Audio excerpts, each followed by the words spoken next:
మాకు తెలియదని అనటం పల్లెటూరులో సహజం. ఎందుకంటే ఈ యాప్ వాళ్ళు వాడరు కనుక, అందరూ స్మార్ట్ ఫోన్లు లేవు కనుక, అందరికీ ఉండవు కనుక అనటం సహజమే. అయితే కూటమి ప్రభుత్వం ప్రతిష్టాత్మకంగా ప్రవేశపెట్టిన వాట్సాప్ గవర్నెన్స్ మనమిత్ర ఒకటి ఉందని ప్రజల్లో చాలామంది ఇప్పటికీ తెలియదు. 200 రకాల సేవలు చిటికలో అందుబాటులోకి తెచ్చామని ప్రభుత్వం ఎంత ప్రచారం చేసుకున్నా ఆ సేవల సమాచారం ప్రజలకు లేదని ప్రభుత్వం చేసిన సర్వేలోనే వెల్లడైంది.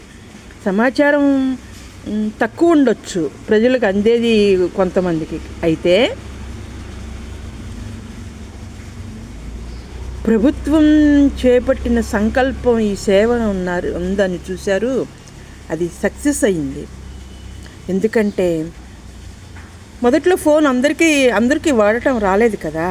తర్వాత ప్రతి పల్లెటూరి వ్యక్తి, చదువులేని వ్యక్తి అందరి చేతుల్లోనూ మహిళతో సహా ఉంటుంది కదా. అలాగే ఇది కూడా అందరికీ అందుతుంది, ఈ ఫలాలు కూడా అందరికీ అందుతాయి. ప్రభుత్వం చేపట్టిన ఈ పథకం గొప్ప సంకల్పంతో కూడింది, తప్పకుండా అందరికీ అందుతుంది కూడా. ఎందుకంటే నాకు మా అమ్మమ్మ గారి పెన్షన్ పరిష్కారం అయింది.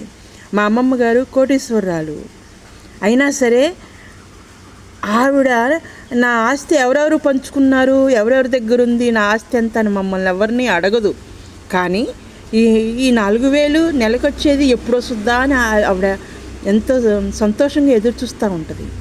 అలాగే ఆమెకు ఇంటి పరిష్కారం కూడా లభించింది. ఆమె వేదనలన్నీ తొలగిపోయినాయి. 20 సంవత్సరాల క్రితం ఆమెకు ఇల్లు లేకుండా ఉన్న సందర్భం, జరిగిన అన్యాయం ఇవాళ ప్రభుత్వం ద్వారా పరిష్కారం అయ్యింది. నేను ఆల్రెడీ వాట్సాప్ సేవలు ఉపయోగిస్తూ ఉన్నాను, మనమిత్ర ద్వారా ఉపయోగిస్తున్నాను.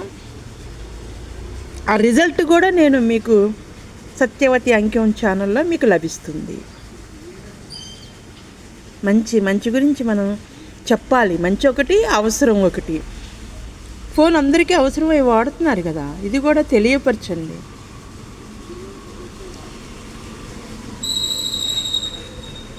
మంచి జరిగేది ప్రభుత్వ బాధ్యత ఒక్కటే కాదు, మనందరి బాధ్యత. పేపర్ వెళ్తుంది కదా అవసరం ఉన్న చోటకి, అట్లాగే ఇది కూడా పేపర్ ద్వారా పరిష్కారం చూపించండి, ప్రజల్లోకి వెళ్ళండి. ఒక మంచి కార్యక్రమం మీ ద్వారా ఎక్కువగా అందజేయబడుతుంది కదా.